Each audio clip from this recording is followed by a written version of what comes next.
Kami mengunjungi makam Sunan Bungkul, sebuah tempat bersejarah di Surabaya yang menyimpan jejak penting dari masa penyebaran Islam di Nusantara.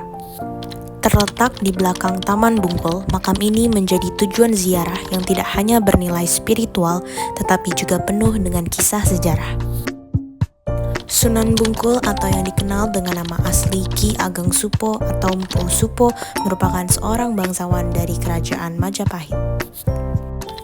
Setelah memeluk Islam, beliau dikenal dengan nama Ki Ageng Mahmudin. Sebagai salah satu penyebar Islam pada abad ke-15, beliau hidup di masa Sunan Ampel. Ada berbagai versi yang menyebutkan bahwa beliau adalah mertua dari Sunan Ampel atau Sunan Giri. Di lokasi ini, kami juga mengingat kembali kisah legendaris tentang sayembara buah delima. Salah satu kisah menarik tentang Sunan Bungkul adalah sayembara buah delima untuk mencari menantu. Dalam cerita rakyat, Ki Ageng Supo menawarkan pernikahan dengan putrinya, Dewi Wardah, kepada siapa saja yang berhasil memetik buah delima dari pohonnya. Namun, tidak ada yang berhasil, sehingga suatu hari, buah delima tersebut jatuh ke tangan Raden Paku, yang kemudian dikenal sebagai Sunan Giri. Versi lain menyebutkan buah tersebut dihanyutkan di Sungai Kalimas hingga ditemukan oleh salah satu santri Sunan Ampel. Hingga saat ini, pohon delima yang ada di kompleks pemakaman seringkali dihubungkan dengan kisah sayembara delima ini. Pohon tersebut menjadi simbol dari cerita legenda yang diwariskan turun-temurun. Selama kunjungan, kami juga merenungkan peran penting Sunan Bungkul dalam proses Islamisasi. Berada di wilayah strategis dekat aliran sungai besar, beliau tidak hanya menyebarkan Islam, tetapi juga membantu mengembangkan perdagangan di Surabaya. Posisi beliau sebagai tokoh berpengaruh semakin kuat dengan adanya makam tokoh-tokoh lain seperti Adipati dan Demak di kompleks ini. Sejarah Sunan Bungkul mengingatkan kita bahwa proses Islamisasi di Nusantara tidak terjadi secara instan, tetapi melalui perjuangan panjang yang melibatkan berbagai tokoh, termasuk Wali Songo. Dengan mempelajari sejarah ini, kita bisa memahami bagaimana harmoni budaya dan agama berkembang di Indonesia. Semoga kisah-kisah dari masa lalu ini tidak hanya menambah wawasan, tetapi juga menginspirasi kita untuk menjaga nilai-nilai luhur yang diwariskan.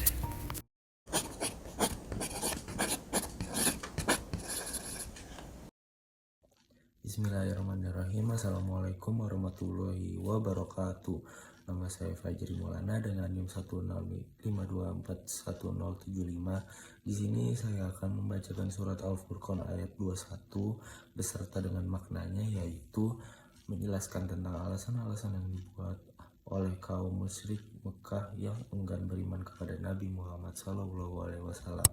Ayat ini juga berbunyi, yaitu وَقَالَ الَّذِينَ لَا يَرْجُونَ لِقَاءَنَا لَوْلَا أُنْزِلَ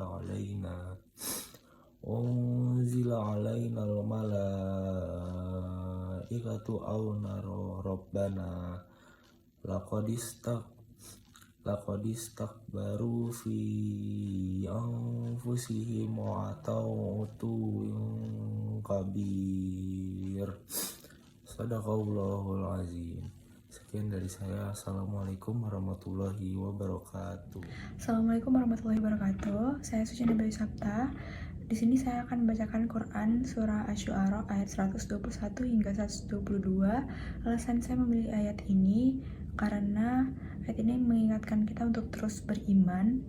Bagaimanapun, apapun yang kita dapatkan, yang kita hadapi, yang sedang kita alami saat ini, itu tidak lain dan tidak bukan atas kekuasaan dari Allah, dan sesungguhnya Allah Maha Perkasa dan Maha Penyayang. A'udzubillahi minasyaitonir rajim.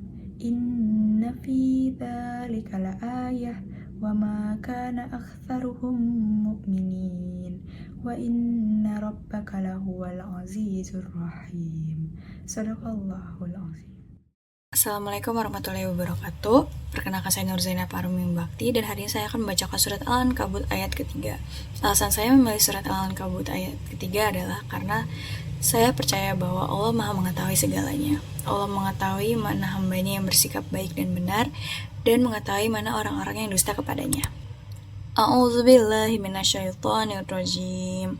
Bismillahirrahmanirrahim. Walaqad fatannal lazina min qablihim falaya'lamannallahu allazina sadaqu walaya'lamannal kazibin. Shadaqallahul azim. Assalamualaikum warahmatullahi wabarakatuh. Saya Amanda Raisa dengan NIM 171241033. Saya memilih surat Al-Qasas ayat 84 karena ayat ini menjadi pengingat bahwa kehidupan adalah pilihan untuk menebar kebaikan atau melakukan keburukan, di mana setiap perbuatan memiliki konsekuensi.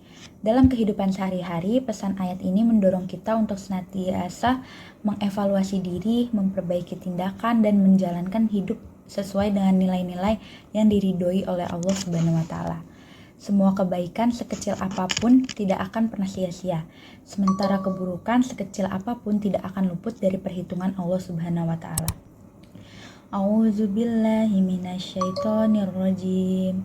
Bismillahirrahmanirrahim.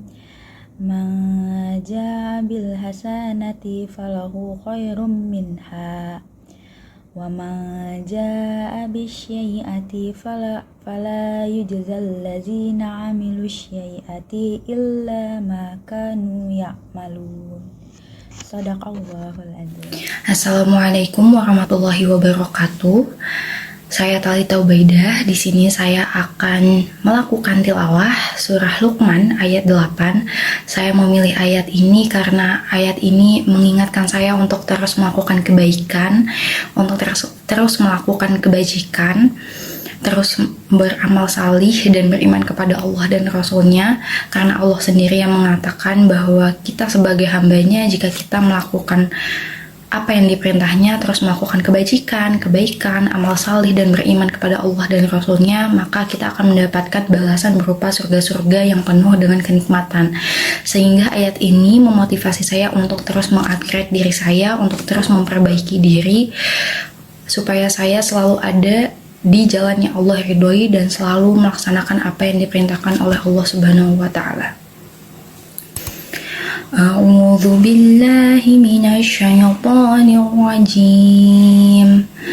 Bismillahirrahmanirrahim. Innal ladzina amanu wa 'amilus shalihati lahum jannatun na'im.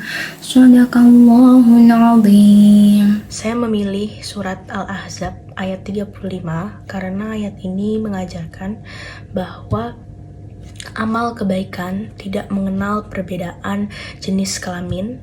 Semua orang, baik laki-laki maupun perempuan, memiliki kesempatan yang sama untuk meraih ampunan dan pahala besar dari Allah.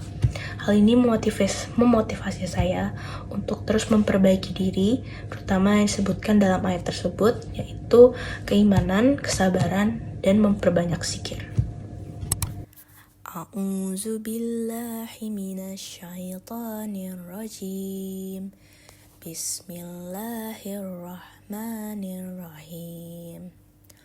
Innal muslimina wal muslimati wal mu'minina wal mu'minati wal qanitina wal qanitati wasyadiqin wasyadiqati wasyabirina wasyabirati wal khashi'ina wal khashi'ati wal mutasyaddiqin wal mutasyaddiqina wal mutasyaddiqati wasya'imina